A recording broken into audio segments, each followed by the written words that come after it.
Well, the US dollars have gone up and the euros have crashed again. What a waste, right? Hello, welcome. My name is Imelda, and today's lesson is for all those who feel struggle or who actually have to struggle to understand or to teach someone some basic financial terms.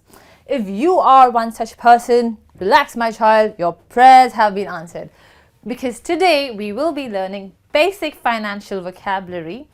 And of course, I would have some people who would say, these words? What a big deal. I know these words. Well, you may want to stick around as I will be showing or teaching how some of these words are used as idioms in day-to-day lives, which are not related to finance. So stay tuned and let's begin.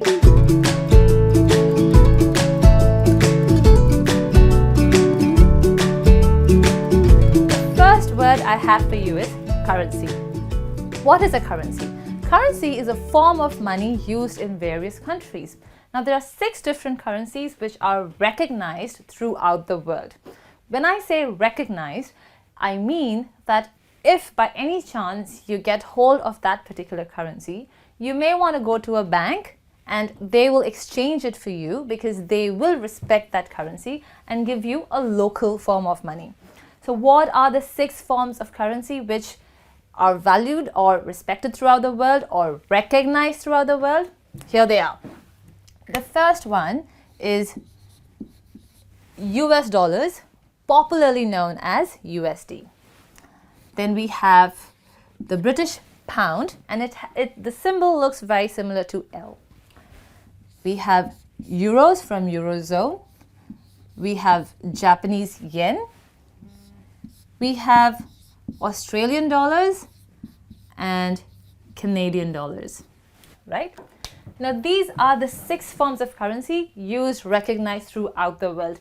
Trust me, and I know you may not believe me, but Chinese renminbi is coming up fast and it is actually gaining popularity. So maybe in a couple of years, Chinese renminbi would be considered as another form of recognized currency throughout the world. Okay, so now when we have currency, obviously I'm talking about money that you can use to buy or sell an item. So what do you call that particular amount of money when you buy a seller item? You call it price. Again, price has 2 different forms. The price that you pay to buy an item, that's called cost price, and the price you give an item for, that's called the selling price. However, people use a different form of word for price. You may come up with a question, or you may hear this question, how much is this item worth for? Or this particular artifact is worth $1 million. So price sometimes is used or is replaced with the word worth. Now, if you want to use price in a non-financial term, you will hear statements like, I paid a heavy price for being his or her partner. Or the freedom fighters of third world countries paid a heavy price to gain independence by giving up their life. So here, price is used as an idiom because they are talking about the sacrifice they have to make to get something. Right? Okay. Now, when you have cost price, selling price, that means you're using money to buy and sell an item. But what's the activity called? The activity is called sale. Now, sale has various meaning. I'm sure you would see this word sale in many shopping areas. And it would say 50% sale, 100% sale, or 80% sale. Well, 100% sale is quite optimistic. Yeah, I know. 50% or 80%, but that's a different meaning. I'm talking about the basic definition of sale, where it talks about the activity through which you do a transaction, or that means you buy or sell a product. Now, if you remember a couple of seconds ago, I said transaction. What is a transaction?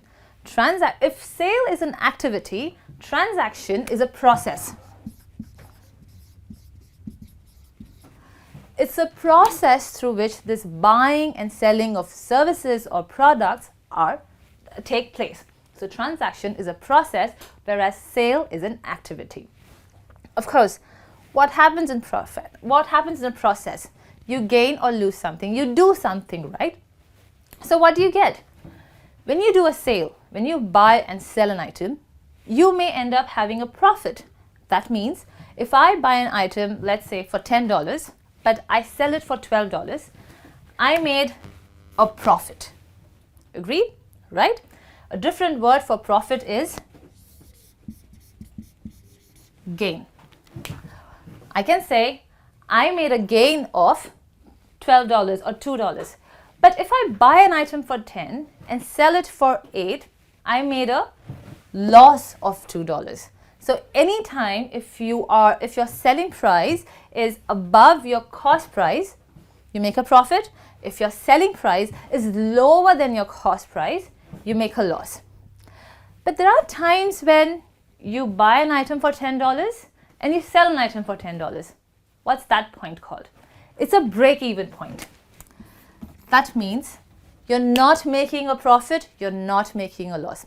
It's a very common term for business people. Why? Because there is a minimum point, or there is this cost price that they will have set that, dude, beyond this, if I sell it any lesser, I'm gonna make a loss. So let's say I buy an item I buy a book for $1,000. I read it and then I say, oh, you know what? I need to make some corrections. I need to do this. I need to do that. I beautify the book. I laminate the book. Good job. Probably in 1,000 rupees, I added $1,000. I added another $200, making the book look nice. Now I actually invested $1,200, right?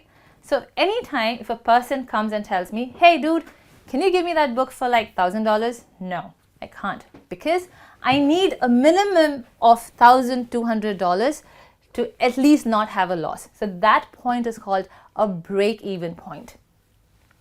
So that's a very simple term, but it's very, very effective, because you need to decide what's your break-even point or what's your break-even price when you're transacting with your wife. No, kidding. Relax. That we'll talk about later.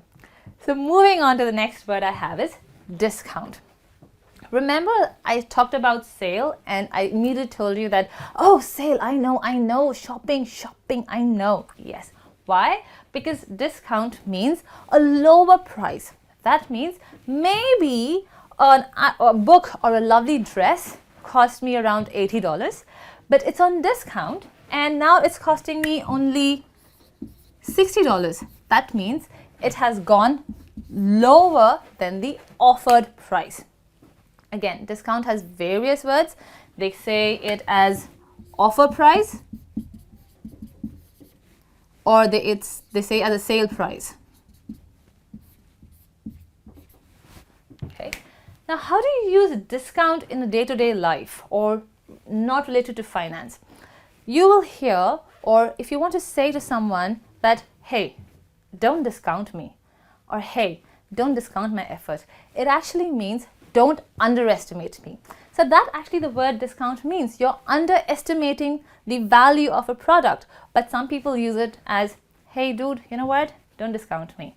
I can do better than that. Hey dude, you know what? Don't discount my effort. I actually put a lot of effort to give you what I have. So sometimes people use discount not related to finance, and that means you are underestimating someone. Great. Moving on to the next word I have is gross. Yes, it's gross and not gross. It's gross. A lot of people confuse this word as gross. No, it's gross. Like, ew, it's gross. No, it's gross. Gross means in totality or total. And you will hear the term or read the term GDP.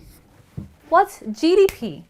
GDP is gross domestic product, means total products and services produced in a particular period of time in a particular place. So that's gross domestic product or GDP. What's gross? It does not have any deduction. It has all the taxes, all the charges that it is involved with, and it means in total. Sometimes you will hear people saying, my gross profit was $10,000.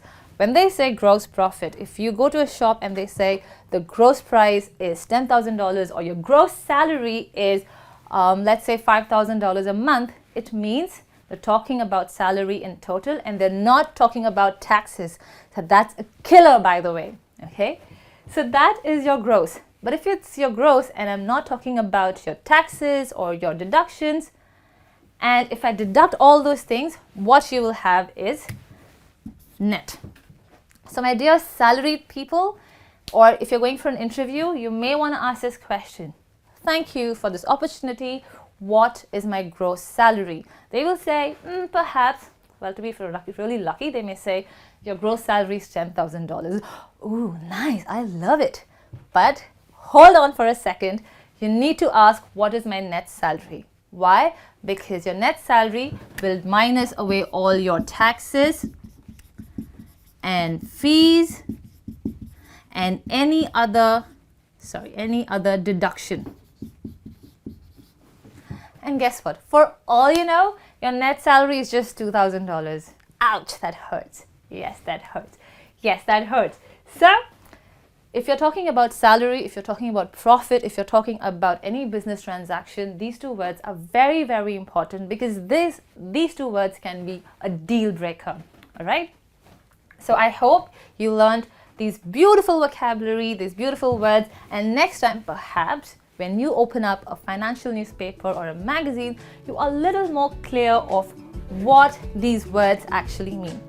Now I'm sure these words are not those great words used in financial or finance MBA, but these are the basic words you may want to start with. I hope this lesson was very useful to you. I will be back soon with another new lesson. Until then, have fun learning English, stay healthy, and be beautiful. Goodbye.